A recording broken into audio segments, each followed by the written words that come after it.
Time now to talk business with our partners 2 Degrees, and there's an announcement around the much hyped Ikea store in New Zealand, and that's expected this week.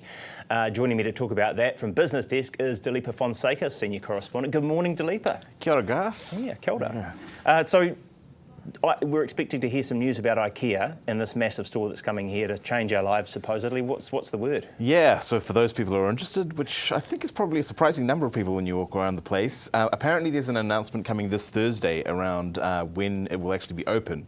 We've previously been told that it's going to open late 2025. So yeah, keep your eyes peeled for that.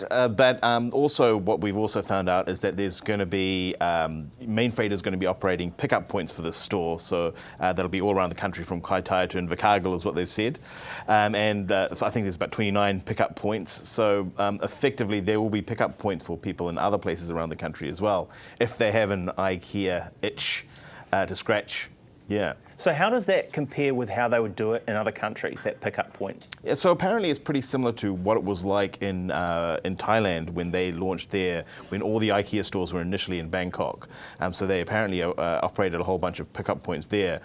So it will be interesting for the rest of the country as well, I suppose, because previously people have mainly thought of IKEA as, well, they're opening one store in Auckland and that's sort of going to be it. But now I guess you're getting a clearer picture of, hey, this will be something that the rest of the country will be able to buy into as well, potentially. Sounds like good news for Mainfreight as well. Yeah, some good business. Yeah. Well, apparently they're already handling some of these pickups for other things, what they refer to as trade me style deliveries. So, they're saying that it's not going to be too much different to the current situation. But it's all pretty much going to be run out of that sort of Mount Wellington site as far as we know. Yeah, as far as we know, yeah. Yeah.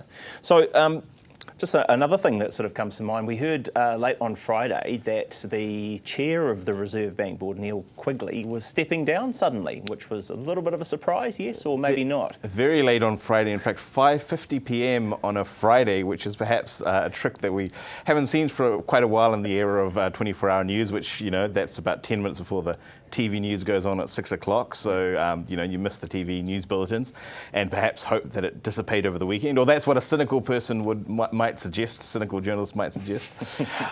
So yes, one last, I guess, hurrah in this kind of ongoing saga around, it was prompted by first, Adrian Orr suddenly resigning with personal reasons or something initially being said as the reason, a personal decision, and then later we found out that actually it was this disagreement over sort of budgets. But it's how we found out, right? Because this is really, we've had to sort of squeeze the lemon on this one to get the pips. Exactly. Journalists at the Herald, Janae Sabrani, and others around the place, and other kind of civil society people in civil society, economists, people like Michael Riddell, they've been OIAing and getting a lot of information, and it's kind of leaked out a little bit. Well, not leaked out because you've had to pry it from them, and the Ombudsman also had to step in for the release of some information as well.